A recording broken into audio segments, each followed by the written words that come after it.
Magandang umaga pa, magandang hapon po. Ayan, hindi umaga pala. Magandang hapon po sa lahat. Ayan. Mayroon naman tayong pag-uusapang barya, guys. At ito po ay barya po. Barya po ng France. Ayan, France. Ayan po, barya po ng France.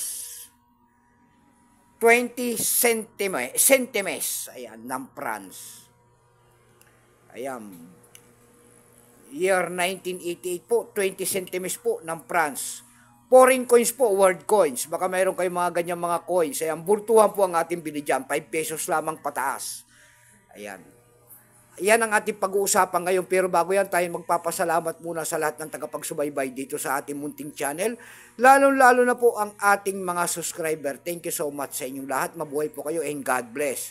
Yun naman po, hindi pa po nakapag-subscribe dito sa ating munting channel, baka pwede makisuyo sa inyo.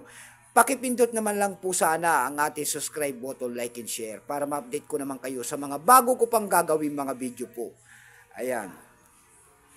Ayan po ang ating pag-uusapan po, pera po ng France. 20 centimes po ng France, year 1988. Ayan. Pero bago natin makita ang kanyang presyo, kilalanin mo muna natin siya. Issue po nito ay France. Ayan. Period po, Republic po, 1958 up to date po. Type nito standard circulation coins. Years nito ay 1962 hanggang 2001. Value nito 20 centimes po, France. Currency New Franc, 1960 hanggang 2001. Composition yan ay copper, aluminum, nickel. Ang materialis na ginamit dyan sa barya na yan. May bigat lamang itong 4 grams, may habang 23.5 mm. May kapal po naman itong 1.4 mm. Hugis po ay bilog, orientation ay coin alignment. Itinigil naman ang paggamit sa barya na ito ng France noong February 17, 2002. Number and dash 4, reference number KM-156. Ito pong year 1988 na ito po ay 30% lamang.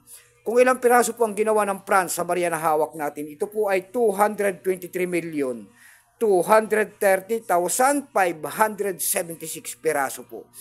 May price na rin po yan dun sa ating numista kung tawagin ng ating mga kolektor. Ayan, binigyan na po ng presyo. Yung kanyang extra fine po kung tawagin nila ay nagkakalaga po ng 12 pesos. Yung kanyang almost uncirculated po ay 92. Yung uncirculated din ay 92 pesos din. Dako naman tayo sa kanyang price sa ating mga online selling tulad ng ebay.com.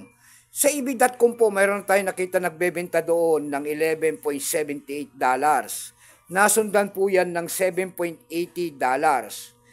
Mayroon na rin tayo nakita doon na $3.78.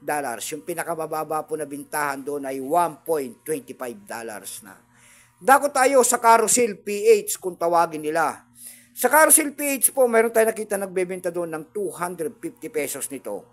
Nasundan po yan ng 60 pesos per piece. Yung pinakamababa po na nakita natin na bintahan doon ay nagkakalaga po ng 50 pesos. Ayan lamang po ang ating may babaging kanyang presyo. Keep safe po sa natin. God bless.